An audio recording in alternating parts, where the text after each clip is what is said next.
nerds out in the interwebs. What is up? I'm here. And it's St. Patrick's Day, which I totally just realized earlier that it was St. Patrick's Day. I'm here with the lovely, where are you? There you are, Sean Wood. Hey, Hi. I'm good. Was spazzing out hardcore backstage for a minute. It's fine. Calm down. It's good. We're good. We're having a lovely time. Lovely. The two of us are going to have a lovely time because I can see you are full on nerd like myself that loves a variety mixture of just awesome stuff. So everything nerd. There we have power to the nerd. Yes. Let's give a quick shout out to our chat. We have Sfond82, who I will be on his show tomorrow. So come watch me spaz out even further on that channel. Way to go. Yes, that'll be tomorrow. We have all the way from New Mexico. We have Las Cruces. All the way from the UK. The greatest mod of all time. We have Glenn. What is up, Glenn?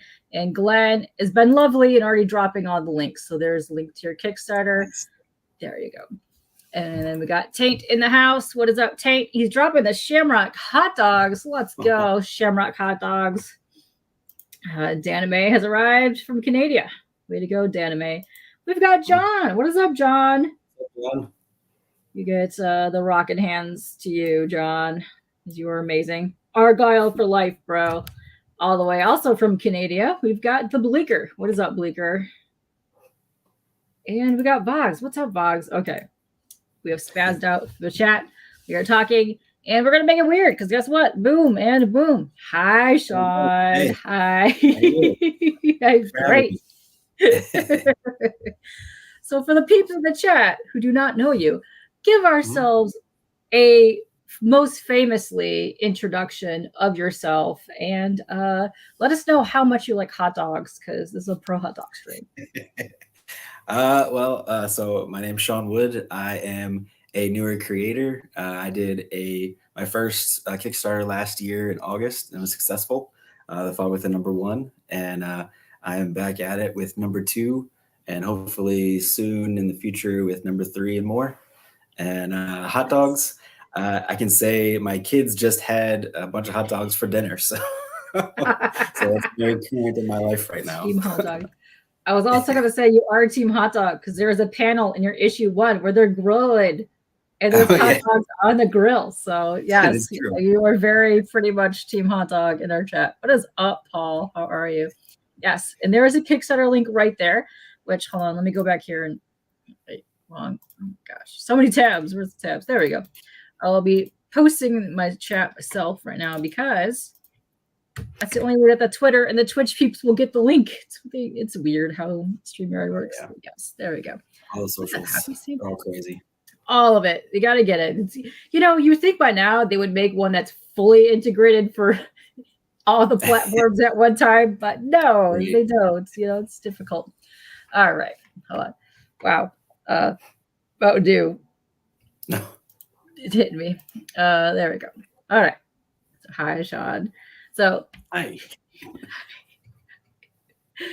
So you're a writer for this book called The Fog Within, which was very interesting. I liked your take on this type of futuristic prophecy type stuff, which is pretty neat. And I like that. Get into that. So we're gonna dystopian. I love dystopian books. Great. Oh yeah. I have a lot of them on my shelf. They're a fun read. So is let me collect myself because I was spazzing today. Would it be a kicking it with K-pop if it was? I should really change this to spazzing it with K-pop. That'd be probably a better term, more spot on. So you're on issue 2 right now for The Fog Within. Is this the first book that you've ever written? Have you written other stuff? Yeah. So basically a little backstory about me and how I got to this was I've always been a huge comic reader. I was pretty much born into that. My dad, since the 60s, 70s, he's been collecting every week, and he collected like that until mid-90s or so. So I had every comic known to man that I could ever think of that I want to read. I'd have to go through all of these long boxes, but I could get to it eventually after a couple of days of just thumbing through everything. So I was obsessed as a kid. And I started collecting again about 12 years ago when I moved. There's a comic shop down the street, and I haven't stopped since. Every week over at his shop.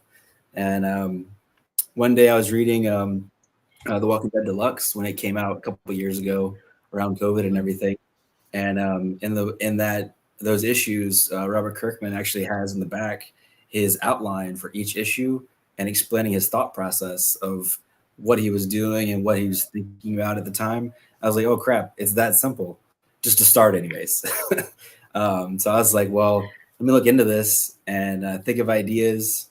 And I started Scott Snyder's Substack class and Brian Michael Bendis's both writing classes, and just trying to delve into the worlds. And I haven't looked back. I haven't stopped since all that, which was a little over a year and a half ago now, is when I started with my whole idea and then trying to do the whole process of making my own comic. Very cool. So it was like did you have like a favorite go-to read? Like out of your dad's books? I would say the 70s and 80s X-Men, all those are definitely my favorite. Like especially the 80s, like the early 80s X-Men and Batman, of course. I mean, all of the greats in the Batman world. Yeah, all of those for sure. I'm huge into the Batman because I like the gothic, I like the villains. Got a really good the villains plus the babes. The babes are great in Batman. You gotta love that, which is pretty neat. Yeah. Actually, fun fact with my car. So I have a black Dodge Charger, fully blacked out, and as soon as I saw it, I had to make my license plate Batmobile. So I have the Batmobile technically. Whoa! It's not like Bruce Wayne's Batmobile, but it says Batmobile on it, so I can claim that. It's the Batmobile then. You can't go around with that. Enough said. Yes. There you go. Yeah. It's great. Yeah, I was really big into just buying random stuff in back issues in the 80s. And I got really big into Spider-Man because that's like the majority of the stuff. But then I got big into like the classic X-Men as I was playing those out. Yeah. And that, the 90s. You gotta love the 90s. When the 90s came out, that was just a mishmash of like the most random, loveliest stuff. Yeah. Oh yeah, Lobo was my guy. Oh, nice. Lobo. Yeah. I mean, 90s especially with you got Todd McFarlane, the Jim Lees, all those. That was a lot of the inspiration of what I was trying to go for on my book. It's definitely 90s nostalgia involved in this series for sure. You do have some epic guns in here, which is pretty neat. Yeah. I like. Yeah. Very futuristic, epic guns, which are nice. Yeah. You wish you owned a Batmobile. Yeah, people are jealous of your Batmobile now. Yeah. You have one. Is it a Tonka truck there, Glenn? Nice. Oh.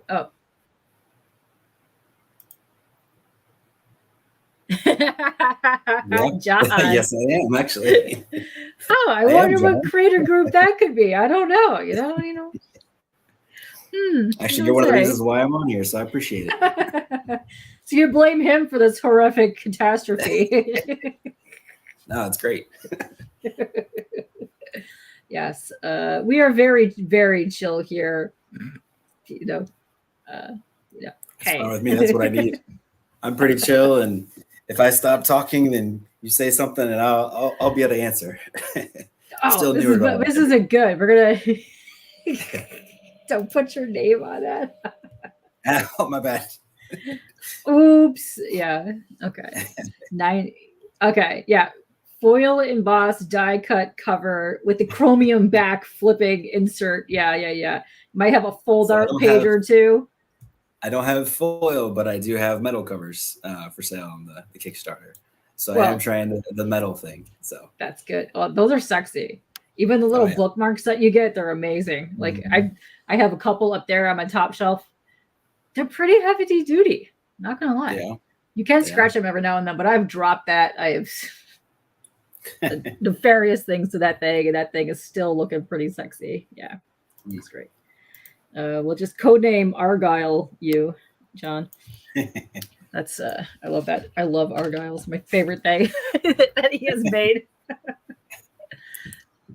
T. Argyle. Let's go. Yeah, I love that. Yeah, I know. I'm sorry. I have way spazzy today. Oh, You're you're fine. welcome. You're welcome. Yes. So I also see that you're a huge statue toy guy. I'm also the toy person. Do you have a go-to toy? You just gotta pick them up randomly.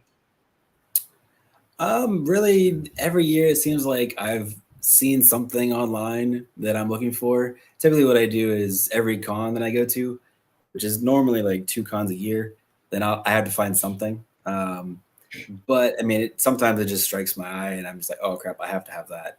I'll go through the whole con, see if which particular thing I like, and it can't be too expensive typically because my wife would kill me. So I have to do a lot of diamond selects, but sometimes I get a little crazy and get something a little bigger, like the Wolverine over here. This thing with the standing on the Sentinel. That one I had told my wife was an anniversary gift, birthday gift, con gift. You know, I had to do. I had con to gift. Make that work. Yeah. So sometimes you gotta do what you gotta do. Sometimes, yeah, and I like. Okay, the Wolverine toy would probably be big as I go. I do have larger ones, but holy crap, some of those honking, they're like 3 foot. Did you see that? Was it Castle Grayskull thing that was out? Dude, that fit at the size of a closet. It is insane. It is crazy. Like, yay. The box alone is that big. I can't even imagine where people have the space to put this in because I don't even have a face. Nothing. Yeah. Like, there's nothing else fit in this room. There was one that I wanted really bad, but I couldn't justify it. It was the Hasbro, is it Hasbro Ideas they did on Kickstarter for the Sentinel, and it was like this big and so many heads. I know, and insane, but I couldn't. There was somebody in chat that got that and they unboxed it, and that thing is just The Galactus one too is humongous. Oh my gosh. Oh yeah, those are pretty. I saw as soon as people had it in their hands, it was going for like triple the price online. I was like, I should have done it, but you know. Yeah, the HasLabs are slippery slope, especially like so you're like, oh, I want to do that. You're like, no, please, I should probably not be on this page. Yeah, right. They are quite pricey, but also big. But you get some cool stuff. They have some really good stuff, Glenn. If anybody had a Superman butt plug, I would believe it would be you. I really hope there's a cape attached to that as well. So you get right in there, Glenn. Right in there. So we welcome to the show.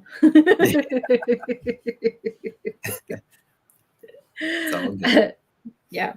I'm going to get into this question now because Rude, I know, probably won't be hopping in here, but his favorite question of all time, and this is a fun one, and I like answering this one. You could kill any superhero. Who would it be and why? And they can't come back. Yeah. You got to take them out. Yeah. Kill a superhero. Superhero, yeah. You're doing it. Is it that the first thing that comes to my mind is Superman? No, but it's not. It's not. It's not.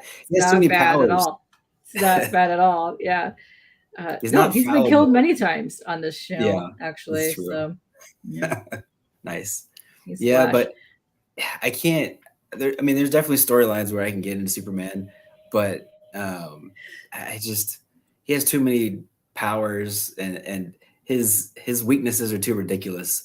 A shiny rock and magic. I mean, come on. That's basically it.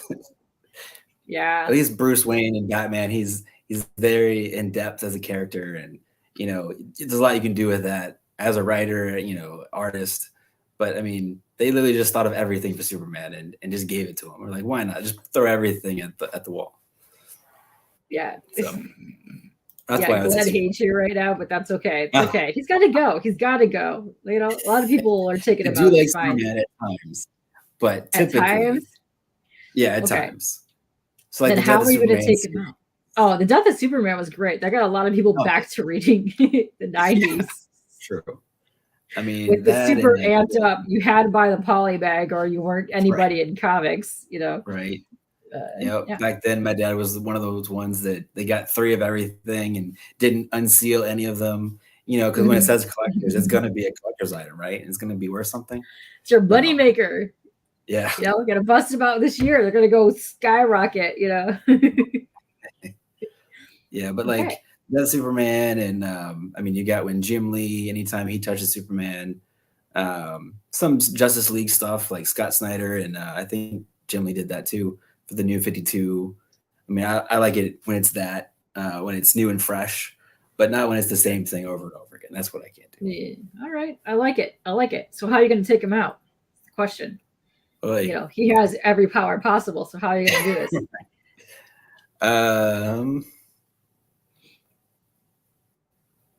I don't have a very specific detailed way, but just Okay. magic, I guess.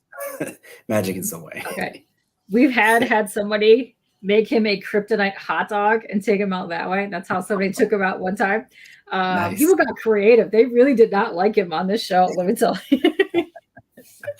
That's hilarious. No, I never thought about it, honestly. Yeah. Now I'm gonna think about it more, and I'll email you later with my real perfect, perfect. We could do a weird like GIF hashtag thingy and animate it on Twitter back and forth. That'd be great. Nice. I'm all for that. Yes. Right. Yeah. Yeah. CJ is not in chat at the moment because he's with his daughter right now, but he usually asks a good question too. If you could go back in time and either work with an artist, okay, or redo a storyline that you would want to do that you like and just pick it up, like if it canceled off or died off, which storyline or artist are you going to be working with? What are you going to be doing? You know, it's a hard one. I mean, I would say, so it'd be an artist or writer, or just artists that you'd be working with? You could do either one. Yeah, you could do either one. I mean, I would say if it was an artist, I'm always looking, like I've already said, Jim Lee and Todd McFarlane. Todd McFarlane, the Todd father. I mean, it's crazy stuff, and it's crazy that he's passed 350 issues of Spawn. I mean, that's insane. So just want to see how he was when he came out with, Venom and stuff like that, and just see how he was back then. Because you see interviews and everything, like when they went all to Image and they were the rock stars of comics and everything like that. But just like be in the room with them and see their actual mentality of everything that they're doing and why they're doing the art the way they're doing it different than just the norm. I'd say that would be awesome. And I would say with a writer, if I was in the room with a writer, just to see where they're at and their thought process would be was Robert Kirkman starting The Walking Dead and seeing how it changed and how popular it became. Because I know at first he says in the deluxe issues that basically he made it black and white because it was more cost efficient and he could sell it that way at first. And then it became popular, and then, you had to keep it going the same way, and it blew up that way. So just see like where he was and then how he feels about it now, like the whole like arc of his thought process, I guess, and when where That'd it be was. cool. I would like that. Would be awesome. I did really thoroughly enjoy when The Walking Dead was on, and it was so hyped every week. And then you would sit down and watch The Talking Dead, and you just got to hear behind the scenes stuff. That was fun. For myself, I would love to have been in the early stages of the Top Cow room, get that, just being part of that little spearhead of the team, because you had so many amazing talents back then, and that would have been amazing. Yeah. Okay, we have more questions. First of all, Dan is going with, he had the Aliens Queen butt plug, maximum damage. I would believe so. And we got Ken. What is up, Ken? And we had Ian and Splash come in. And then we have another question from Glenn. This is a good question. What's your favorite film of all time? I would say Inception. Okay. All right. Anything that Nolan touches, pretty much. Well, for the most part, not all of them, but yeah, Inception. I'd say Die Hard would be a second two, and Christmas Vacation would be number 3. Okay, so 2 out of 3 Christmas movies. Nice. Yeah, exactly. Depending on who you ask. Yeah, some people vehemently hate the fact that is a Christmas movie. I'm like, on a Christmas party, takes place on Christmas Eve. Right. Christmas movie. Yes. Yes, there was The Crow. Crow. Yeah. Thoughts Never on seen it. the new movie? Yeah. To me, it just I seems saw. like John Wick. Yeah. Yeah. I've seen the image where he's looking in the mirror. I'm kind of worried about some of those tattoos. Oh, But dude, the nipple eye thing that's happening right here. I don't know why they decided to go with that. They could have put any other tattoo there. I would have been fine with it. But I'm gonna be right. watching that the entire film with that nipple eye tattoo staring at Just a me and not even be distraction. able to look at anything else. That's it. Yeah. That's all. Mm. You've lost Yep. me at nipple eye tattoo. Exactly. I could have been okay with the film with that. But yes. Yep. And Dan has some good eyes here. He says, nice X-Men Sentinel. Is that the 97 one? Oh, yeah. Yeah. Yep. Nerd alert right here for you noticing this. But yes. There's actually the swarm soldiers that are in my book. The color palette is because of the Sentinels. I said I wanted to go I could see that. So, I could see that. I can see that big time. There's definitely a lot of X-Men feel to both books, more so in the second one, with like the danger room type, the training room. Right. That's basically what I said. I want the danger room, but not the danger room, my own danger room type thing. So all right, I could get those vibes from that. I could get those vibes from that. Kyle wants to know: have you been buying the color reprints or reading them online? I have. Yeah. Oh yeah. Yep. Now, are you talking about the Walking Dead Deluxe, or are you talking about Dead? Yeah. The Walking Dead are the actual reprints of the older stuff, because there's a lot of stuff that's been coming out from DC and Marvel of the reprints that are pretty dope with the foil editions. Yeah. I've been buying those up, and I know a lot of people that have been going back and buying the Walking Dead, the colorized reprints as well, which I think are both pretty cool, because you got some newer art that's happening in the Walking Dead stuff, which has been pretty dope. Which I dig all that stuff. Yeah, my son, so he's only 9. But I started reading The Walking Dead a little after issue 100, honestly. And so I've read them all, but I didn't own them all. So I'm going back and buying all the deluxe, so that when my son's old enough to actually read it, he has the floppies of all of them to read it. And I've told him that too. And he's like, "Can I read it now?" I was like, "No, no, not yet." But yeah, like some of the simile, I guess that's how you say it, editions of like the Marvel books and everything like that. Yeah, I'll go back and get some of those for sure. Yeah. Oh, they've been cool. I really like the quality that they've been doing, because a couple of the ones that were from the 90s were hit or miss for me. I didn't like the way that they were reprinted, and it just looked off to me, but they look pretty good, especially the covers. The foils look hot. Yeah, he says, no, the reprints deluxe. Yeah. Okay. So, yeah. Okay. Ken. Yeah, they're giggling. We got Headless. What's up, Headless? Oh, he wants that too. He apparently wants your toys. That's cool. Yeah, who does it? You got some epic stuff back there. You got some really cool things. Yeah, thank you. I can see my head's hiding my my Hellboy. Hellboy is definitely one of my favorite characters ever. Got the fist and the was it the Mego? I think it was the Mego Hellboys. Okay. Yeah. Oh yeah. Those are cool. I've been really liking a couple of the horror things been going on. You can't see over there, but I got a lot of the horror ones plus my Spawn. But I do what they've been doing with the figures lately. It's been pretty nice. You can't over there. I have a little Hellboy dude. He's like this big. It's like a anime version of it. It's pretty cool. It's pretty neat. I dig. Yes. Toys. Yes. Yeah, it's pretty good times. But yeah, let's see. People are coming in and they're chilling. All right, I'm gonna pull up your Kickstarter so we can go through this, because this would be cool. You could tell all the people about your book here. All right, there we go. I found the buttons. There's the buttons. There we go. Boom. All right. So yeah, you guys just launched. Like how many couple days ago did you launched? It was Thursday night. Actually, I was cutting it real close because I wanted to be ready for this interview, since we scheduled it like 2 months ago, and I thought I'd be for sure ready by then. My last cover came in Wednesday night to be ready. So I was like, oh, I cut it really close. I didn't want to have to email you saying I can't come on.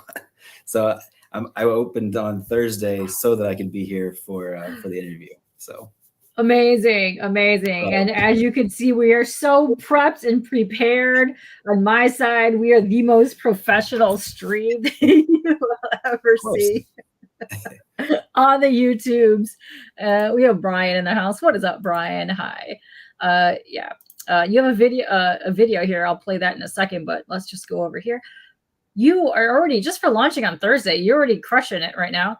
You're at $774 of your $2,500 goal, and you have 26 days left. So you will be closing on Friday, April 12th at 9 p.m. EDT.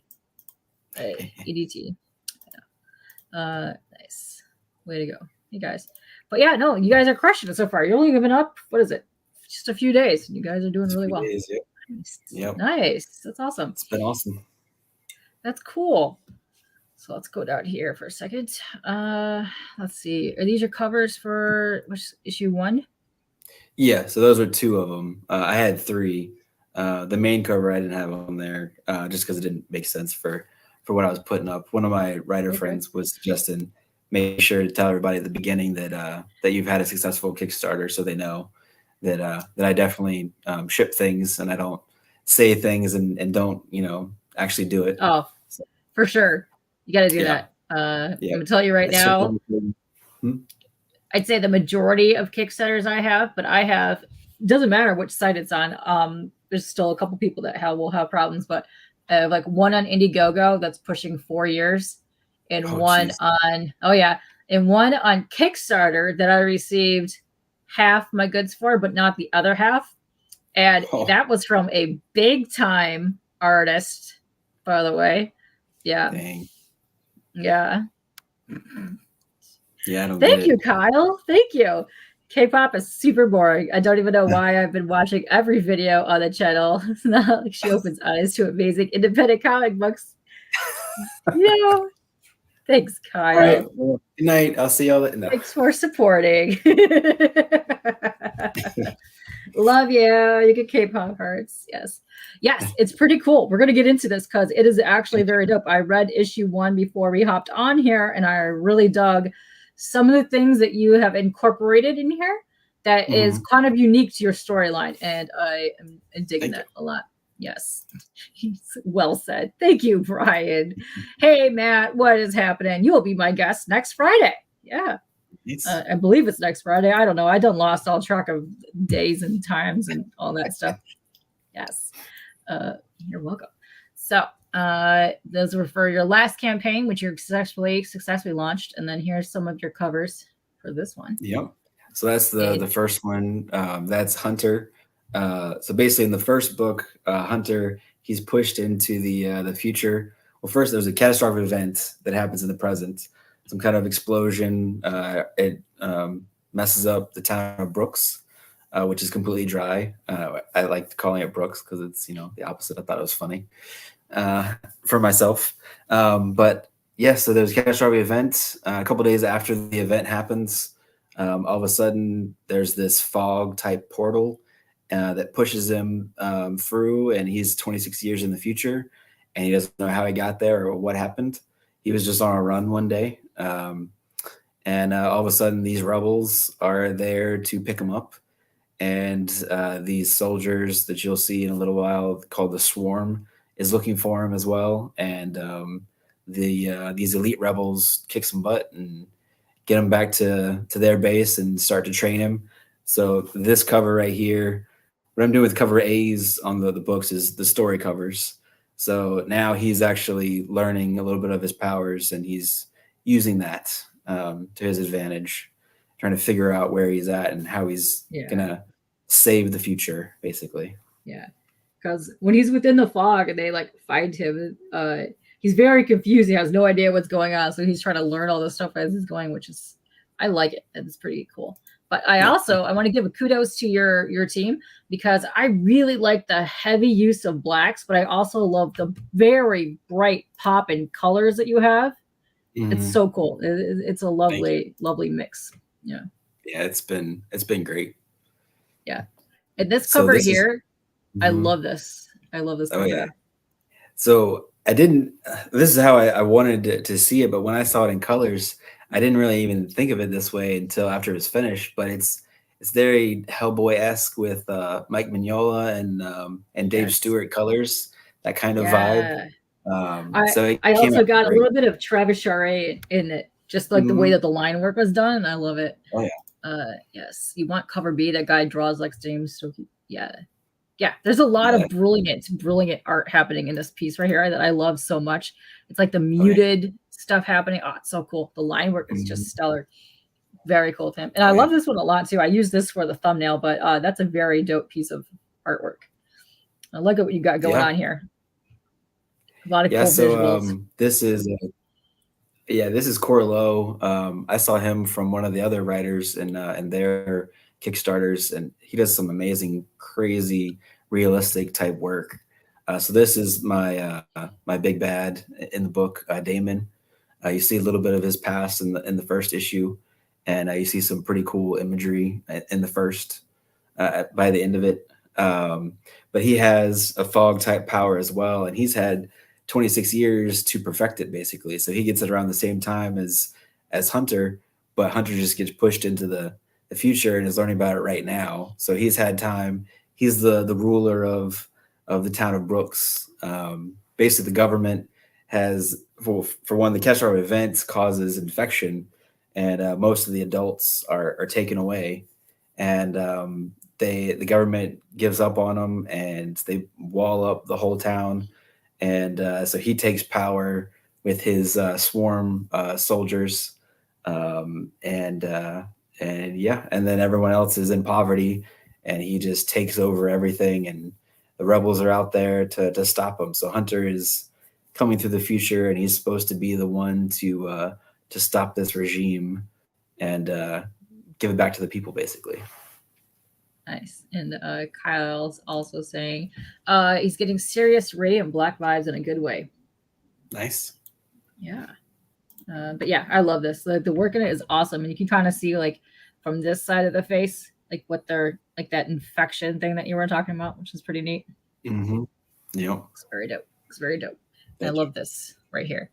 You could see Oh yeah. like Yeah, fluctuate. so his fog power is a little different too. So Hunter's is time related, whereas his he uses the fog, and it's kind of like a Green Lantern type power. Like he can make it into anything, any kind of shape or form. So that's showing, he's making it into a sword, and also gives a little hint of what the monsters look like the cover B was. So Very cool.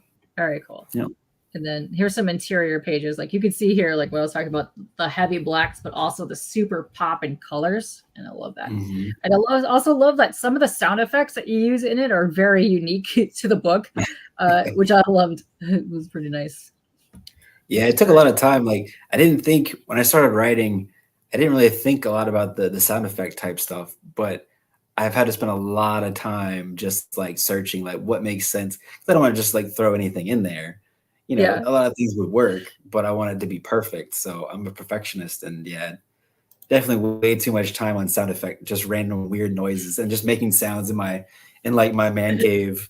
Like, would this make sense? Like, what does that actually say when I'm saying it in my, with my mouth and everything? Yeah. So Just yeah, it's very walking around weird. going flunk, blop, bloop. Yeah. Yeah, Which I kind of do already. I'm always just like sitting here and just like bloop. Oh, right. whatever freaking reason. But yeah, here, check it out. Like, see, here's like back into this is the futuristic part of this here, where he's out of the That's the rebel base. yeah. Got the rebel base, got some cool stuff, and you get a little bit introduction of some of the other characters here, which is really cool. That's our main guy there. He's looking all badass in his little uniform there. And I like that you use the symbols, which are neat. Mm-hmm. Yeah, so his symbol, I haven't really said too much about, and I haven't really Okay. put it in the book either. I'll talk about it later, but basically, it's the opposite of what Damon's his what they're called is schism, their ruling regime. So theirs is more of a fear based symbol, and so his is supposed to be more of a bring back the faith that things will come back to the people type of symbol, more of a heroic symbol, something to believe in, basically. Yeah. And I love the machinery. Machinery have some really nice slick lines as well. Oh yeah. Like that you see happening. And then you got really good details. I hope this down below, but you have some really good. Oh, here we go. Here's some gun details. They're just. Yep. Yeah. So pretty that's my 2-page spread. From the 2-page, I basically, I read a lot of comics every week, and I was reading the new Hulk, and it was Ghost Rider versus Hulk. There was an insane scene of the 2-page that basically they had the entire battle through all these little small panels, and then they led you with each panel to all the action. It was just insanity. So I was like, I actually changed the script to make the 2-page spread this instead of what I was going to do, because I had to have that in my book and something like that. So that's where that came from. Nice. And this right here is just a little snippet of what I was talking about when I said you make like awesome soundtracks. I mean, sound explosions. So you got boom right there. But this right here, when you see these like little, when they're like the red highlighted like that, they have like some of the awesomest sayings in it. It says, "Eat lead, you overgrown trash can." It's great. Yeah, it's talking about the drones. That made me giggle. That made me giggle. Came to me one day. It wasn't in the script originally. When I was doing the final draft, I was like, they look like trash cans. So that's perfect. Like I had to have some kind of zinger. So it's now a trash can. Yes, it's full of zingers, that's for sure. Yeah. Yeah. Let's see. Well, okay, this is just asking you if you like some of this stuff. And obviously these are a lot of things that are happening here. You got stories with superpowers, rebel, dystopian futures, overlords, futuristic weapons, and world building. All of that, I would say, definitely is within these books here. And then you got your final cover art for issue 2 here, right there, which is dope. Those are very cool. Very good arts. And then here's some more of the interior pages here. This is also what I'm talking about when I said the noises that you were making and the fonts is great. This is amazing. So yeah. And here you can see what you were talking about before a little bit with the Sentinel colors. Yep. Totally spot on, but also super modernized as well. Oh yeah. So that's nice. Yeah. Yep. Yeah, the artist that I have, it's just insane. Oh, nice. Thank you. Thank you, Brian. Thank you for backing. Yeah, it's pretty cool. I dig it. You said you were talking about your artist. Please. Yeah. So my artist and my colorist, they're both going to stay on for the whole thing. As long as I can stay funded for each issue, I'm going all the way to issue 12 with all this. I have 3 arcs that I've already outlined page by page for the entire thing, and I've already written the entire script of 3 and 4. I'm definitely all in for this story, and I hope that everybody likes it as much as I do, because I'm completely obsessed with it. So. Hi Wonger, and he says he loves Back. Yeah, you love Back. Yes, I would imagine you do love Back. Now, this is also what we were talking about earlier with the sick bitch and guns, like from the 90s. Like, can you see the honking dude here? Right. Which is awesome. Like the vibes of his character, I forgot what his name was, but the vibes of his character, I was getting Barrett from Final Fantasy VII, and I forgot the guy's name, but the dude from Cowboy Bebop. Is it also Barrett as well? They both say Barrett. Which one? The older guy from Cowboy Bebop that's on the Bebop team. Oh, okay. Yeah. I gotcha. I can't remember his name, but I want to call him Barrett, but also Barrett from Final Fantasy VII. Yeah. I know what you're talking about. I don't remember his name. You know what I'm talking about. Somebody in the chat has got to know this. I know you know that you're talking about. I can picture the guy. I can hear him in the English and the Japanese dub voices, but I can't remember his name. Right. Oh, good. Brian Hubac has a question. Okay. What's a ball back cost per page for pencils and colors, if you don't mind me sharing? Sharing. Yeah. So ballpark on that. I mean, so depending on it, it was really around 150 per page for everything. So I had 24 pages, my for the first book, I had my penciler, and then I actually went through 3 different inkers over the book, because I wanted so detailed with the inkers. The first one, he said, I don't think that I'm right for the book, but I'll back it when it's ready because it looks insane. But I think I want to step out. I was like, that's cool. So the second one, I had, he did a couple pages, and then he just didn't have time to do any more. So at the end, I found a third inker, And we went this time, and for the future we're going to go with just my penciler. He did the pencils and the inks traditionally, which Okay. was insane. And he does each page that he does it in one day. So penciling and Whoa. inking in one day complete each Okay. page. That's And pretty he's always fast. doing like 4 or 5 different issues at the same time of different creator stuff.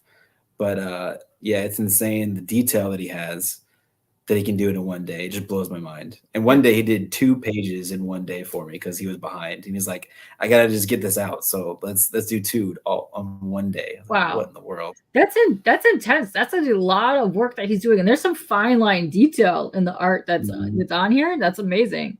Uh, You know, Wog says it needs more pouches. Don't worry, we got you covered on pouches and futuristic gear here, bud. Uh, yes. From a perfectionist perspective, how do you even finish your project? I'm having a hard time starting mine.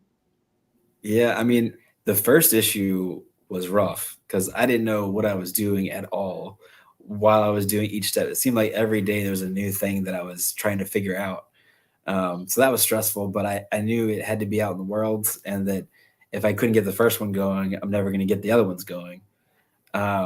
So with my first issue in the script, especially, like I gave bare bones scripts because I didn't know the artist and the colorist if they wanted more of a loose script of, hey, this is what needs to happen in the page.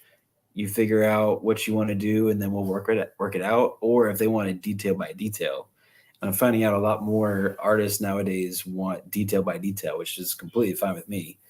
Um, but that first script, I probably went through 30 or 40 different versions of it at times. It was insanity. So that was really hard. But once I finished the first one, it was a whole lot easier to do. Issue 2 and issue 3. It is crazy some days because there's some days the penciler is working on a page and the colorist is asking me questions. I have a cover artist working the same day on a cover, and so I'm like trying to contact them all to get it as quickly as I can because I just love seeing all the artwork. But it's so rewarding once it's actually finished. So that's how I'd say how I finish a project, because I want to see it. I want to see it done. So Yeah. And I want to give kudos to you too, because when you sent your the press kit over, you sent like a little snippet of two, but you also did like little notes, and you also did like you interjected like little pictures of things, like to give the people reading that an right. idea of like what they want to do. But I thought that was unique and very cool. I like that you did that. It was Thank nice. you. Yeah, looks I great. appreciate that. And yeah, he says, wow, that's fast. So yeah, I'd say that's very fast, especially if you're inking and penciling a page, but you're also doing several other things at the same time. Yeah, Yeah, that's a lot of work you got going on there. But kudos to yeah, him it's for be able to keep up with all that stuff. Yeah, yeah, traditional work, it's my favorite. I don't know. I just love. Well, oh I yeah, love creating myself, so that's why I like it. But I try to dabble in digital, but I just make really crappy MS Paint art, which is kind of beloved to me. I kind of love my horrible hot dog right. related art. Yeah. Yeah. He actually makes fun of me sometimes too, because there's sometimes where I'm trying to describe an idea for a page or a cover or whatever, Yeah. and it's not quite coming through the description. So I have to draw, my little stick figures. And he's like, "Oh, great, it's matchstick time." So I mean, I can draw somewhat, but not when I'm trying to like show him what I'm thinking of for a cover or something. So I'm just like real Oh, quick, that's just funny. like, this is this person, just like an arrow towards the little stick figure, and it looks ridiculous. But I've saved some of I those love that. just I because love it makes that. me laugh when I go back. Oh, oh, it's funny. I have a guest coming up in a couple weeks have their Kickstarter art, and they were showing pages where the actual artist was doing the pages, and they took like the writer or the other guy that had nothing to do with it. He tried to recreate it. I was like, you should go back and just redo the whole book yourself and just hand that to people at cons. And it was like all like stick Nice. figurey and stuff. I was like, no, that's amazing. You kind of need to do that. So now he's like, yeah, I want to do that now. Yeah, that's awesome. Yeah, Yeah, I have a couple of those, but yeah, I should put yeah, that in the deluxe issue. Like, this do is it. what I was thinking. This is Do what it. he made. That'd be your Tyler moment at the end. At the end of the book, Right. you go through the whole art and you just see your little stick figure dudes. There you go. That'd be awesome. Good That would idea. be great. Yeah, and it's just a breakdown right here of like how much costs go into like, your illustrations, your printing, Kickstarter fees, and shipping, and all that. It's pretty typical Kickstarter funding issues. And all the funds help to get to issue 3. So yeah, let's do that. So let's see. You're Yeah. hoping to reach 4,000. Let's see. It's a very lofty goal, but biggest thing.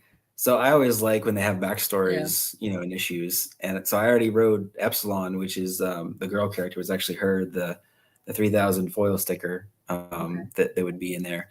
I wrote her backstory because she wasn't really on my mind so much, so like predominantly when I was writing issue 1 until like the end, and I was like, holy crap, I think she's my favorite character. So I She's a had good to write her character. backstory first. She's very interesting. Ooh. She's a punk rocker.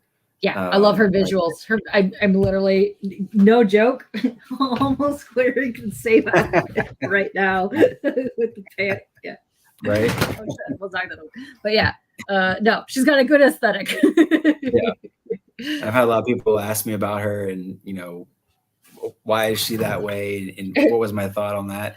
So I wrote her backstory for either anthology or for my book, and I figured it'd be fun to make that a stretch goal because I didn't really do any stretch goals last time around, and I'm trying to Okay. like put everything that I possibly can to make this succeed in the I like book. it. I So like it. So yeah, another you big got thing some too. good stuff. I'll say another big thing too that I try to do. I did last time and I did this time too. Is pretty much the book is done. Mhm. Where like I showed you in the email, I have all the pages inked, Yeah. and I have half of it colored and lettered. Okay. And then while the Kickstarter is going, until we get the funding, which I guess is roughly 3 weeks after it's over, that's when we should be caught up and complete done, except for one page, which is one of my things on there that you can be drawn into the book as a rebel. So that'll be the only page that won't be done by the time that I get the funding from the Kickstarter, and I'm going straight to printing after I have that complete. So that's the plan. I like that.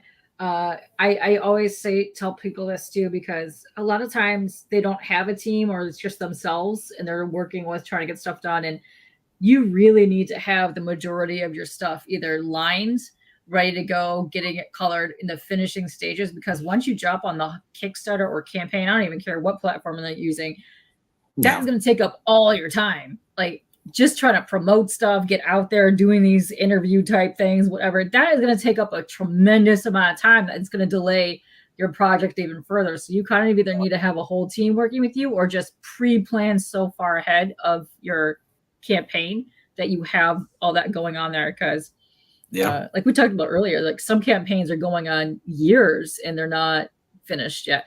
You really need to plan that ahead, really get people. And if you have people that are like even your friends or family, but they're willing to like help you out and do whatever, you get them involved. Tell them oh gotta be yeah, doing that stuff. Yeah, yeah, go yeah. for We it. started back in middle of December, starting the whole book with the artist and the colorist and everything. So as soon as inks come in, I'm sending him to the colorist, and he's working on about 10 pages right now at the same time. And when they come in, then I'll go to the letter when I have a batch of maybe 5 or so, and just keep on going. So yeah, and the only way to keep on going with this, like, because I want to tell the whole story, is to Uh-huh. have the good faith of the backers that I'm gonna get it done. So Yeah. that's And the thought of that. Glenn says he had a stretch goal, but he pulled a muscle in his back. Gotta keep stretching, Glenn, so that doesn't happen. And I do like your stretch goals here. So every 25 backers, you get 2 pack of creator PDFs. Ooh, Yep. And interesting. the ones that I have right underneath of the stretch goals is the ones that Oh, cool. the specific ones that I'll be giving out at the end of the Kickstarter. Cool. So I haven't Run that. unlocked, I haven't hit the unlock button on the first one Okay. to show it unlocked, but I'm at 28 backers, I think it was this morning. So we have Ooh, two comics already available for everybody. Just because I want to do nice. something for everybody that's digital as well. So some of the Yeah. stretch goals will be physical stuff, Okay. but That's very nice. at least for digital too. Yeah, I like that. I love magnets. You can see my whole, I have a file cabinet behind me that's covered in like Kickstarter/magnets, which I adore.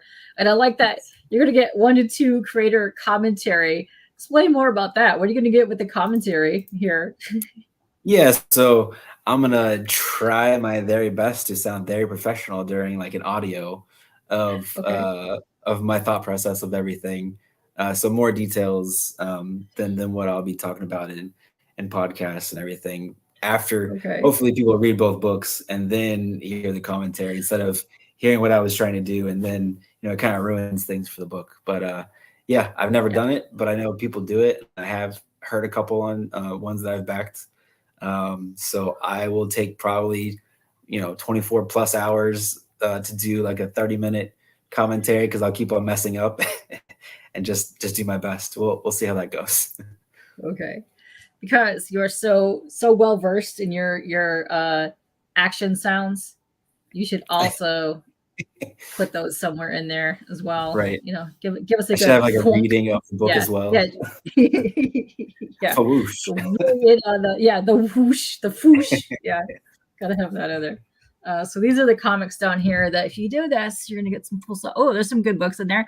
There's Carissa. That's my boo Nope. right there. You Right. gotta have that. Yeah, she's awesome. Plushie That's a queen. very good read. I love that read. I have the Merman plushie over there. Nice. Yeah. Team plushies. Let's go. Yeah, no, Oh this is yeah. exciting. I like this. So you're gonna get some good indie reads right there. Some good stuff. I gotta say, I don't have a plushie, but I do have. This is my model, but this is from the cover. Oh, wait, And it's a wait, little hold on. standee. Oh, yep. Wait. There you go. Oh, the little standee. Oh, those are cool. I like those. So it'll be a 6-inch version of this. It's on the book, but this is my little sample. It's like a 3-inch that I got. I Oh, want to those are make sure it cute. come out right before I put it on there. But yeah, Nice. that's as I close like as I've gotten to a those. plushie so far. Yeah. Oh, trust me. You keep talking to Carissa, you're gonna have a whole freaking line of them because they're Oh, amazing. I know. And we got Jason, who is working on a page, but he's swinging by to say aloha and tickle that algorithm. Thanks, Jason. Yes, you're dope. And we have more videos here. This is awesome. Okay, so you also have a YouTube channel. I don't think I've been to your YouTube channel. So guess Yeah, what? it's literally just this. No I made it. subscribers, my ass. Look at that. Subscribed. Boom. Okay. It's literally just if it that video. actually worked, I don't know, but yeah, boom. Yeah, I'll link your YouTube channel to this as well, so people can go find you and listen for those sound effects. Right. Yes. That's what they're here for. They're here for the weird stuff, let me tell you. Okay. Question. Did you run into any formatting or color issues for the transition between print and digital? Kyle, if you did not, I'm going to tell you right now, most people do. Yeah. So I was nervous about it because, RGB versus what is it, CMYK and everything. My colorist, he does put it in RGB, but then my letterer, he's such a professional that he formats everything for me, designs everything for me, and he converts it to make sure it doesn't lose the vibrancy of the RGB into the CMYK. So I was nervous before I got my actual print run, which I use Comics Wellspring. But yeah, everything turned out fantastic. Actually, I have the first issue right here. Yeah, show that off. As you can see, this is my double page of the rubber base in the first one. See if I can find a good. Here's a good, lovely colors. Yeah. Oh yeah. That's what's like grabbed me into the storyline was the colors that were used with the heavy blocks, and it's very saturated. I like that. But here is a tip. Here's a tip to people when you're doing stuff digitally. Your screen is way brighter than what's going to be printed. You must put like a 15 to 20% layer on top so that when it goes to printing, you're going to see the difference. It'll be true to match on the paper, which, there you have it. People do that. But also when you get test runs for your printer, ask for them. Ask for test runs. Send out a couple if you can to people because they will find mistakes. I work with a lot of people that do Comics Wellspring, so they're 20 minutes from my house. So nice. I get a lot of the proofs that come here so that I could proof them over. But you could do that. So if you ever run into that issue, especially if they're local to you, save money. Go pick your stuff up. Right. Do not have them shipped. Just go pick them up. But I do know that they offer a package too. If like you have a Kickstarter campaign or like some kind of campaign going, they will ship it from you. But it's better for you to pick it up to make sure everything's quality controlled before sending it out. Just Oh yeah, yeah. You can do the sample. FYI. I think it's like $30 or so Yeah. for to make sure it's right. And it was my first book, so I was like, I have to do that. There's no way I can Yeah. get all of these books and they're wrong, and I'm just screwed on the money and everything. So yeah, Yeah. so it's definitely a big thought in my mind. The whole process, I'm like, oh god, these look great on my phone. Looking at them every day, so Oh, I sure. hope that they're going to be just as good. And plus, Yeah. I did a lot of research too. Like I googled all the time any question that popped in my mind, or Yeah. I found podcasts that would talk about that, or just Yeah. talking in this writing group. This writing group has saved my butt so many times. They talk all day long, every day. Chris is in that as well. Timothy Fling, he's actually the one that brought me into the group. He's been great. Lovely. Yeah. Travis Gibb, all Oh those. yeah. He's So awesome. I they've like all him in been his streams. huge. Yeah. Yeah. Yeah. There's no way I would be where I'm at without that group. I didn't go to, I was just about to go with my Kickstarter live when I was invited to the group. And I don't talk a lot on there, but I definitely absorb everything they talk about. Every time they mention a vendor that's a good idea, I'm just, copying and pasting Jotting and it putting in down. the notes folder and Nice. just Yeah. remembering everything that they talk about. And I like a lot of stuff. Like I heart a lot of things that they're talking about, but I don't talk a lot. That's what you gotta do. You gotta lurk around and then every now and then come in with like hot dog content, and then then you bounce back out again. That's what happens in your groups. Right. Like you gotta do that. You gotta support Yep. all of that. But Yeah. no, definitely. If you hit up a bunch of creators along the way, like especially to Kyle here, because I know he's trying to work on something to come out eventually. That's what your friends are for. That's what your YouTube is for. There's so many content creator groups that are looking to either mentor or just talk about their experiences, because some people have had horrific experiences. Some people have had lovely experiences, and it's good to hear both about that, because you need to know this as you're going forward with whatever content you're creating, because I've known people, especially I found too, stuff gets lost in translation, especially if you're talking to somebody that is overseas and you're here speaking a different language, and then you're going to have them send stuff to the printer. I've had that happen where I've gotten proofs back, but it was in the wrong file formatting, so everything on the cover was just grainy as all heck because they didn't realize what they were talking about. So you really need to just kind of take a minute, refresh, re-go, this. But yeah, and most printers nowadays are pretty friendly, where they will either invite you to the thing, let you do a tour, tell you about the process. They'll spend time with you on the phone before you even get to that phase of sending stuff there to print, because they want your business. They want you to do good. They want a quality product that they're going to be putting out there. And what's up, Hal? How are you doing? All the dudes in the it's chat funny today. Because when I was, the first time doing it, I have a lot of questions for the printer too, because I don't know until I've actually done it.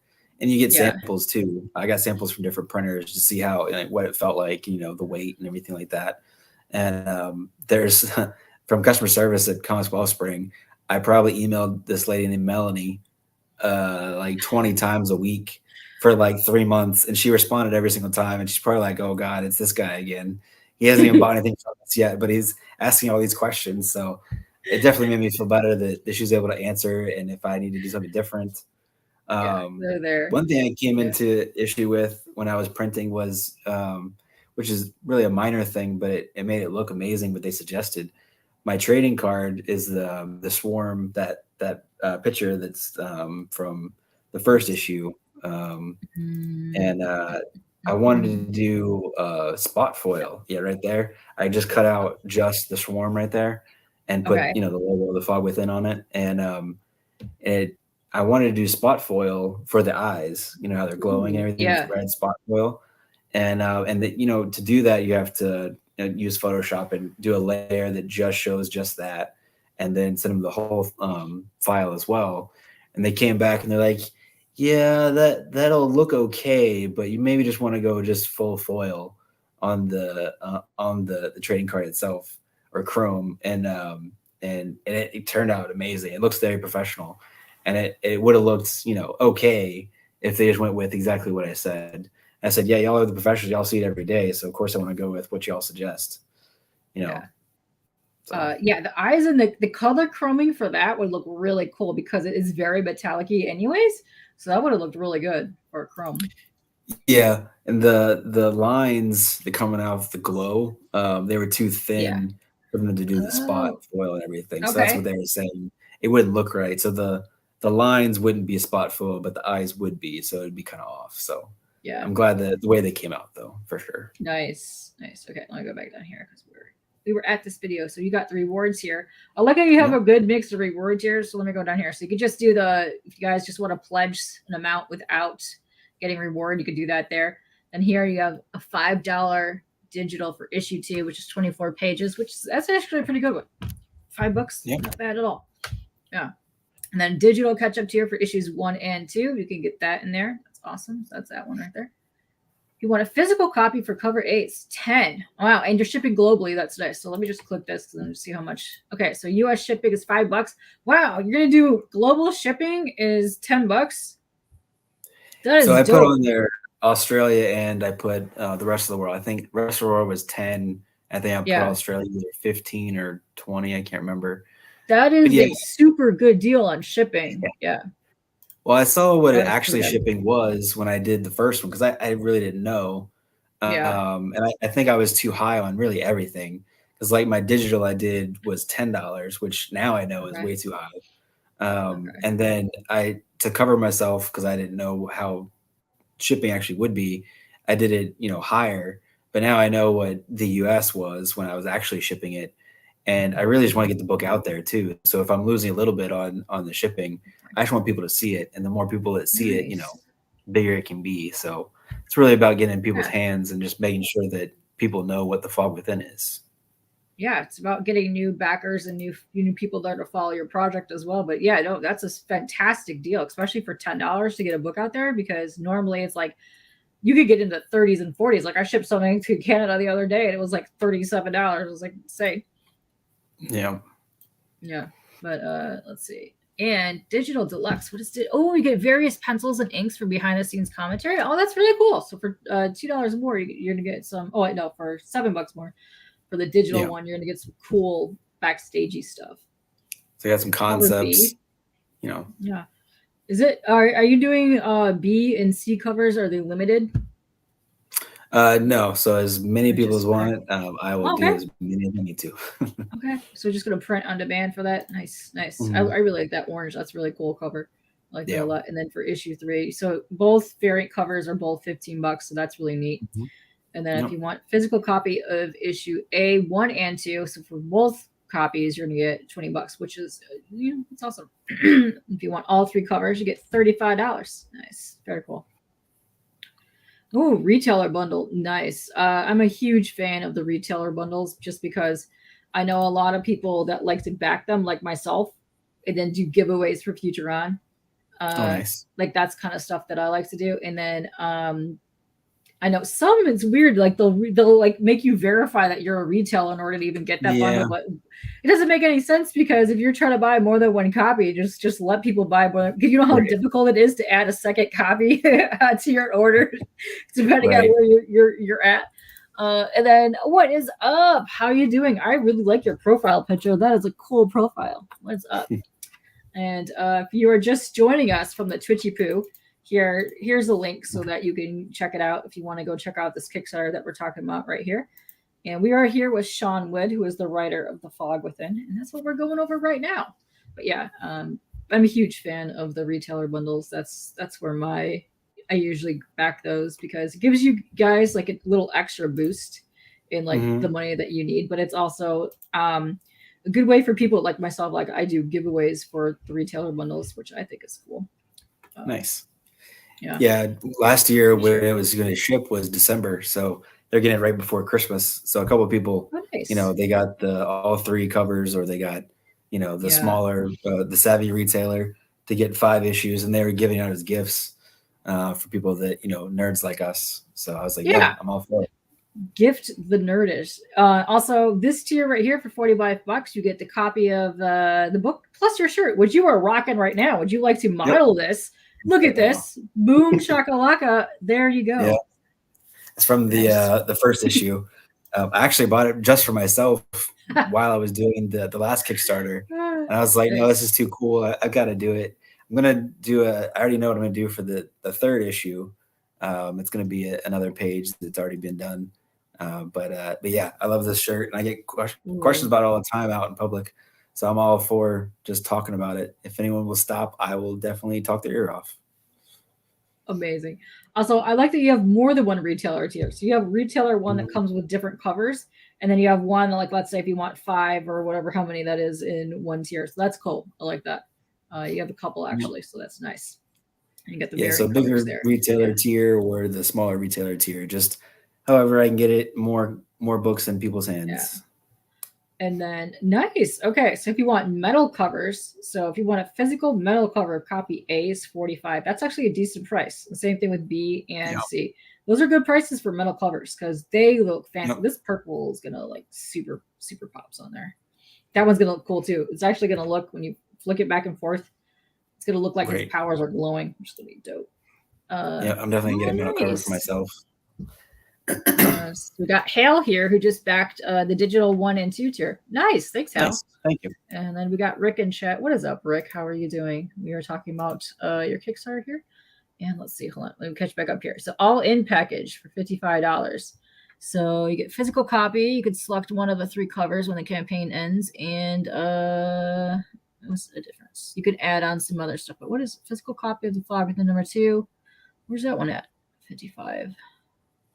Oh, here, right there. So you're gonna get all that digitally stuff plus a shirt. Yep. Yeah, nice. Oh, you get the extra digital deluxe package. Card. Yep. Okay. Digital deluxe. That's cool. And all the physicals of B and C will be the digital deluxe, and any of the higher tiers in general will get the digital deluxe as well, just automatically. Oh, we got Real Rude in the chat, and Real Rude, guess what?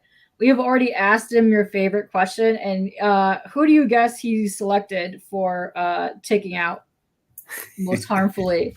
He already went through this. It was amazing. So yes, and I'm guess you're going to guess it because you also picked this character a lot, by the way. Yeah, that's his favorite character. Yeah, and you get the okay. So this one's here, the Epic Retailer Bundle. So you're gonna get a couple copies of each cover here. It looks like plus issue 1 and 2. That's nice. I like that. That's so I did 2 different ones. If you've never backed it before and you're a retailer or want a bunch of issues of both, then I did basically I think it was 6 of number 1 and 6 of number 2 with all the different covers. And the other Epic Retailer is just issue 2 if you've already backed it, which I've had a couple people from the first one. They can get 12 issues of just issue 2. Nice. Yep. So yeah, he comes in with, I hope it was Soups. Yes, it was Soups, Glad. Yep, it was. It wasn't amazing. Yes, it was, Glad. Be quiet. Yes, it was. I'm sorry. It's all right. It's okay. You could hate whoever you want in here. Well, in that case. Hey. You know who I usually pick, which is great. I always pick Cyclops because I hate that douche. I hate him so much. Down. He could get out of here. Yeah. And this is fun. This is fun. I like this. I like that you can be drawn in and guest appearance credit for $200. Plus you get all this other lovely stuff in here. That is a good tier. And you only have 5 of those, but you have one was already claimed. So good job, whoever claimed that, because I like that when people do that. Let's see. And here's your little add-on. Yeah, and that's the actual page. That's the actual page. Nice. Oh, very cool. So, that's why 1, 2, 3, 4, 5. Yeah. Okay. Yeah. Cool. Yeah. So you might change a little bit in that panel, but that's going to be the panel where it's going to be. That's cool. I like that you already did that for this issue too, because I know a lot of people when they do it, they'll do it for like the next issue. But that's cool that you're including it in this issue because you're down to like just the one page, which is already pretty much finished except for that one panel. Nice. So for your add-ons, you get some pins, you get your standees, you get your trading cards there. Those are nice. You get the bookmark, and if you want extra copies, boom. Extra physical copies for $8. So you're actually getting a little bit of discount if you add that in there. Yeah. Yeah. And then there's you. There's your Yeah. pencilers and their colorists. Nice. Yeah. Very nice. Very cool. And then that's all your shout out to you, your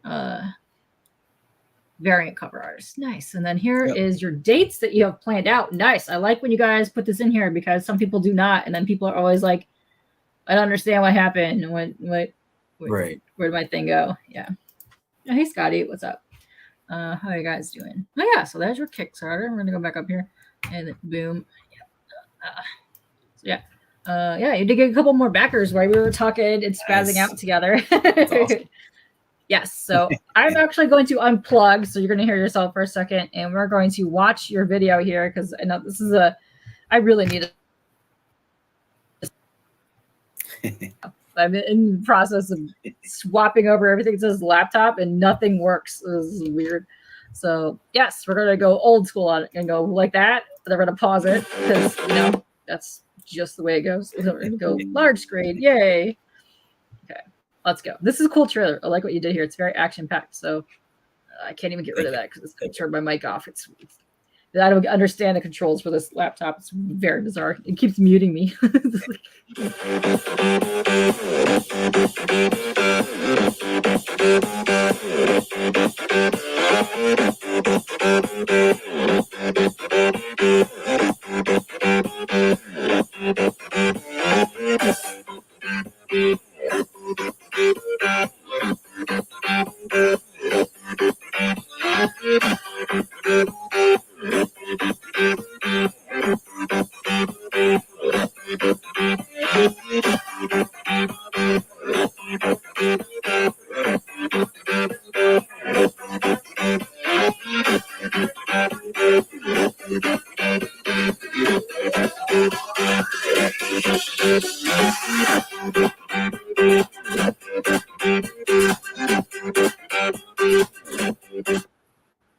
Well, that was hype as hell.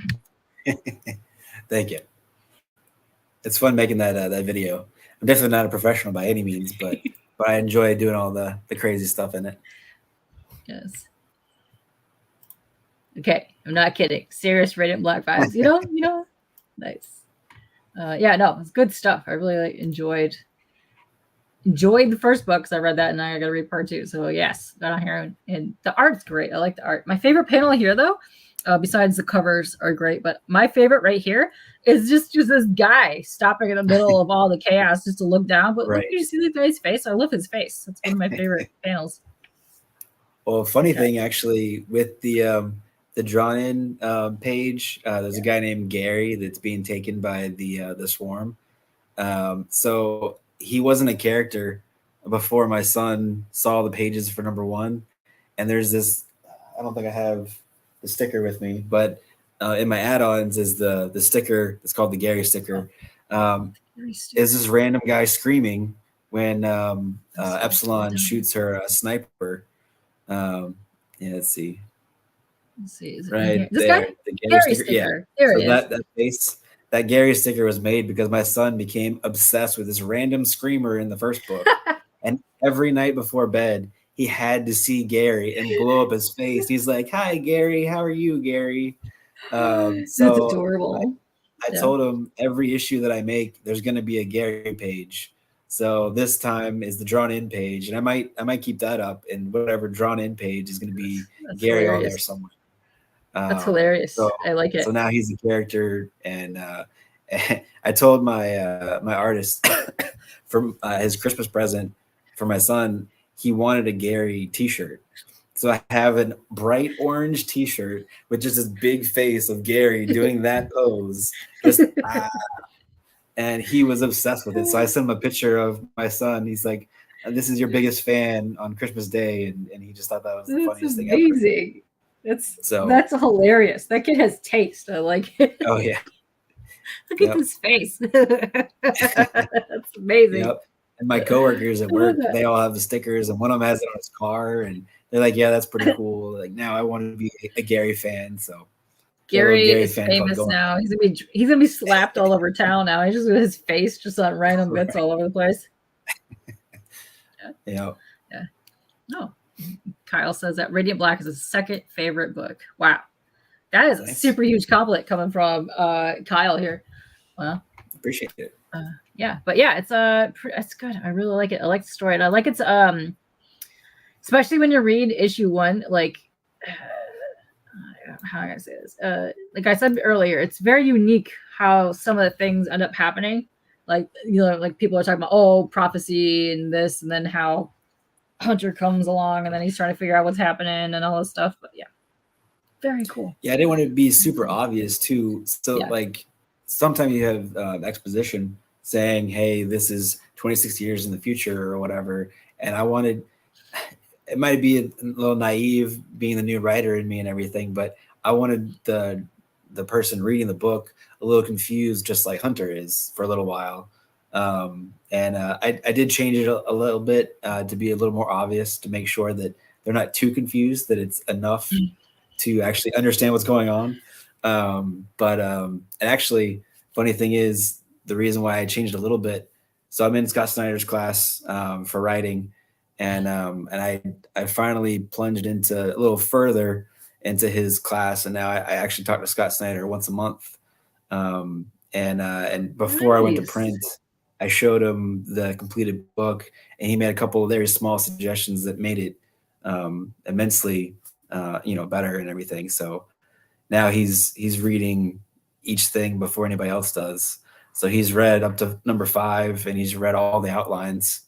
And he's the one that said it has like a huge 90s action type feel, but a newer take on 90s action, I guess. Yeah, I can see 90s, also weird hints of like Total Recall, but not really, but slightly there. But then also like superhero vibes and some other stuff. But yeah, you get a lot of feel for some things happening, and you're like, ooh, what's going to happen now? But yeah, I did get the sense too, as you were reading it for issue 1, of the confusion that's happening with Hunter, because he has no idea what's happening. And then he just kind of plopped into this, world here, trying to figure out what's going on. And then our guy is all like, Right. When he starts talking for no reason, he gets way more confused. But yeah, it's great. And I wanted to find out too more about like these monstery dudes, because it's awesome. Mm-hmm. I dig monsters. So it's just hinted at in the first issue. So we have the Swarm as the main bad in the first issue, where they're fighting them. But it seems like they go through them pretty easy. That the Elite Rebels, which is Alpha, Epsilon, and Zeta, that they don't have any problem with them.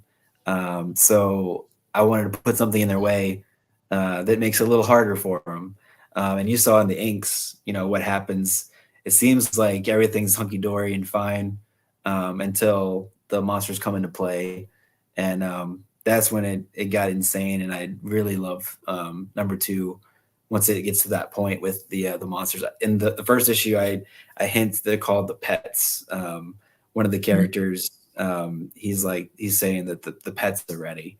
And so there's 2 of those, which you kind of see in the third cover, just kind of a hint of what they could look like. But yeah, there's 2 of them in there, and they're pretty crazy. There's some things I have for the future. What he has in his mouth is the fog, so he also has a little bit of fogness to him as well. Something comes into play in future issues of why he's breathing the fog instead of something else, outside of his body with the fog. It's internal. And some crazy ideas I have going on with them, and they're by far my favorite thing. I haven't seen him until this issue, but it's been in my head for a long time. I wanted to have somewhat of a Hulk or Pit kind of vibe to it, but original. I didn't want it to be exactly those. So a little mixture of that. Yeah. A little special. I like that. And you probably already summoned Shelby from somewhere just by saying Pit, because that's his bro. But no, I like it. I love the colors. I love the heavy blacks. It's cool. It's got that good, like this section here, when you get to like the in the future, it's got a very cool dystopian but streamlined futuristic sense to it, which is cool. And I like the style of clothing that you did. It's like, you could tell it's futuristic, but it's not like that typical futuristic type styling, which I dig. Yeah. I dig. Nice and And sleek. actually, with him, the guy in green that has a little drone floating above him. So in the first issue, I show just real quick his drone tech. So he is like the smart guy. He's the one that builds all the technology in this world. Right here. Yeah, I have a Here's little bit. glimpse Yeah, of him right exactly. there. So he's not wearing the suit right there, but there is drone tech. It's kind of Iron Man-ish. It's in the inks. I don't know if you could tell exactly because I didn't have it in the lettering yet on that page that I showed you before in the email. But yeah, so it basically it attaches to him, and he does some crazy stuff with the tech. So right now he's just a small, scrawny guy, but he's smart and he's attached this drone tech that's pretty sassy. It's called ADDI, Artificial Detachable Intelligence. And the reason why I came up with that name is my daughter, she's 3. She's very sassy, and her name is Adeline. So I was like, how do I make Addie work for this sassy little drone that is very bossy and everything and just has a great personality? So I was like, that's my daughter. So my daughter is in the book as a drone. That is adorable. That's so cute. I love that. And here's Epsilon here with her amazing gun here, which gives me very much like a curling iron. And I like it even more when I see that now because I'm like, yes, get those guys, fry them. And I like that she's holding that like it's but no, she's super badass. I like her a lot. I like her color scheme as well. But he's awesome. He's just like a giant. Yeah, Alpha's the brute for sure. Yeah. It's great. It's fun times. But yeah, I love the sleek. Just the line work is great. Yeah, and that's actually the leader of the rebels. His name is Vasily. So there's a story behind him too, and more involved in future issues. But he's the leader. Cole, he was in the first issue a lot. He's the one that found Hunter. He's like second in command, and so everyone's listening to Cole in this issue. And yeah, Alpha, Epsilon, and Zeta are the main people. But I wanted to have more an ensemble cast. So, like in the first one, there's a guy named Brody that's the weapon specialist that actually builds Epsilon's curling iron weapon, which now it's always going to be in my mind now, which is hilarious. Yes. But yeah, so that's Brody. So I brought him out a lot more in this book. So now this one's more of Brody and Epsilon and Zeta. And Hunter as well as he's learning about the fog. So nice. Each issue will have more and more characters involved, and then the plan is by the 4th issue, it'll be the climax of the first arc, and it'll all be insanity the entire time, and all the characters will have some part to play in that issue. Awesome. I like it. Very nice. Yep. Thank you. Yeah, so this is for issue 2, which you can also buy issue 1 for as well. And then hopefully you're going to get a bunch of funding, kicking ass, so that you can come out with all your stretch goals here, unlock all that stuff, and then, get issue 3 out, which is all what you're talking about in here, which is the goals for all this stuff here. But yeah, it's very cool. Also down here, showed video games right here. Mass Effect, Horizon Dawn, Gears of War, Rage, and Killzone. Yeah, I could see all that easily. And if you like Snowpiercer, Blade Runner, Equilibrium, yeah, all of that. Here, Kyle, you're in the chat. He says, if you like films like Arcane, League of Legends, there you go, Mr. League of Legends player. Boom. That show is insane, Arcane. I watched it. I have not seen it yet. It looks nuts. So good. I have not seen it yet, but it looks really good. But I love the art style in that. Hey, how are you? We got more people popping in here. This is awesome. So yeah, keep popping in here. I'm going to paste this one more time. So that is the link for all the peeps watching. So we got peeps watching from everywhere right now. So awesome. Go check it and go look at it and, give him a follow as well. Drop him with some weird content in your posts. Some hot dog stuff. There. Yeah, hot dog stuff. You can never go wrong with hot dog stuff. I know how much people in here love hot dogs. And if you do like hot dogs, there is a scene where he's grilling hot dogs in issue 1. Tell you right now, How many times could you say that in a comic book that there is a grilling hot dog scene in a book? And I did not even know this when we talked until I read your book. Yep. So yes, pro hot dog right here. Boom. Yes. Yeah, thank you guys for hopping in here. And let's see. Does anybody have any other more questions to the guy right here, the writer, about your book, about anything? Ask away. Ask away. Also, this is another good question that people like asking. What is your go-to topping for a hot dog? I mean, I'm pretty basic when it comes to hot dogs. I mean, I can just do ketchup, honestly, but definitely has to be grilled for sure. But okay, I like a good grilled hot dog. All right. Yeah. Okay, you can do that. You did say your children ate a feast of hot dogs earlier today. Yep. Hot dogs and mac and cheese. Yeah. Yes. So yes, I know you. I know how well you loving the Arcane show. Yeah, the animation was fantastic. It was good. Yeah. Yeah, I need a. That's one. I'm when I started writing, there's only a couple out there. Just but with yeah, a couple of streaming services.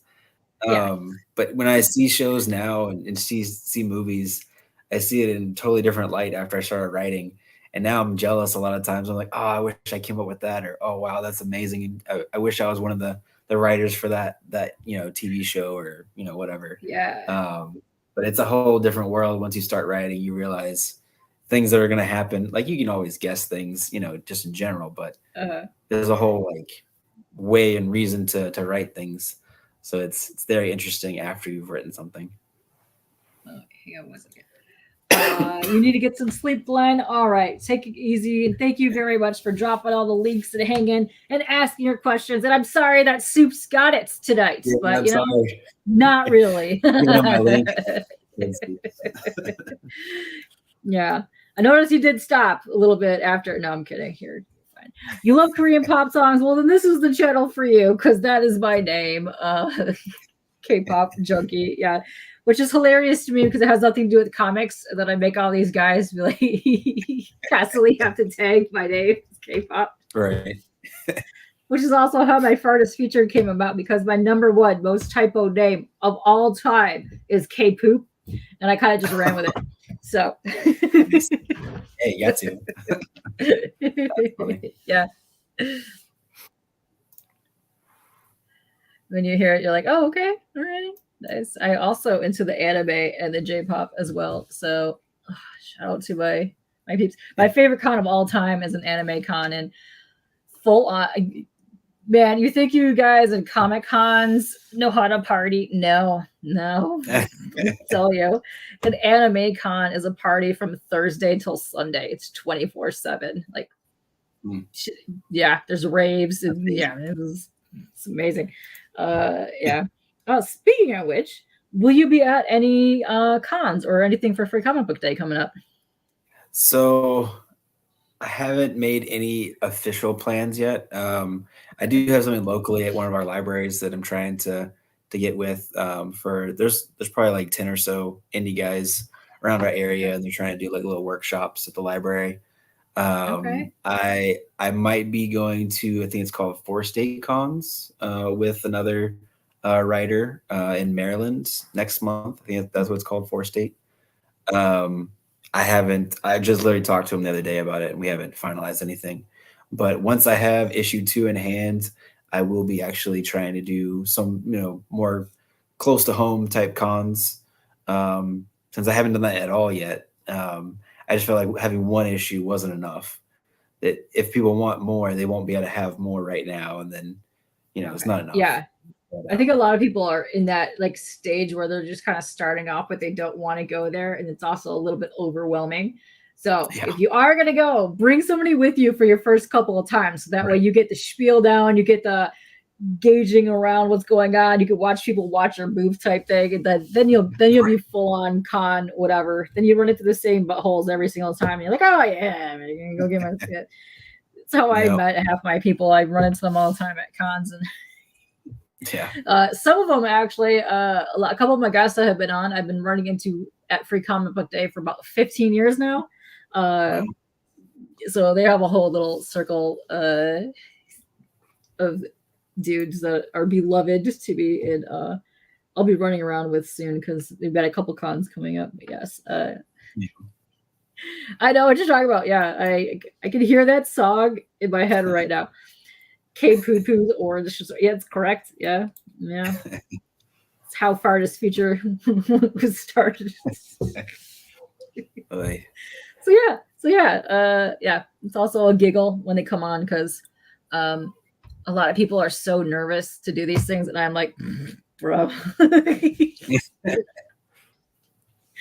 you're good. You're good here. It's Yeah, I remember there was a couple podcasts my last time around. I only did a couple the first time, and I was so nervous, especially the first one. I was in like about to hit send for the chat, and be backstage for my first one, and I was like, I can't hit it. My finger won't let me hit the button because I'm so nervous. I said so many times, and you know what I mean. And oh man, I'm Dude, still learning, but I'm a lot better than I was for sure. I've done. You are my, I think, 45th Kicking It with K-pop guest, and I have done all of those things in the last 2 minutes alone. Right. It doesn't go away, but you just learn to roll with it. Go on. Also, never have a fear of making fun of yourself or making a fool of yourself, because guess what? The internet will find it somewhere at some point. Yep. Go full dork. It doesn't matter. Oh, look at this. Yeah, look at that. Yeah. Oh, we are. Yep. Yes. Yeah. Go for it, people. Live your dreams. Exactly. Yeah. Life is too short to worry about that kind of stuff. But yeah. I don't know if you want to head out now. We've been on for an hour and a half, which went by super fast. Crazy. I know. I told you it was going to go by fast. We get to talking and giggling and hot dogs, and 2 hours go by. It's insane. Look out for him on those cons that you're going to be coming up with. Check out the Kickstarter. It's doing pretty well. You guys, you still have 26 days to go, so you're going to crush this goal like big time. I think probably by end of the week you'll be at your goal already. You're not going to be there, and then you'll be going for your stretch goals, which are where they go. Up here.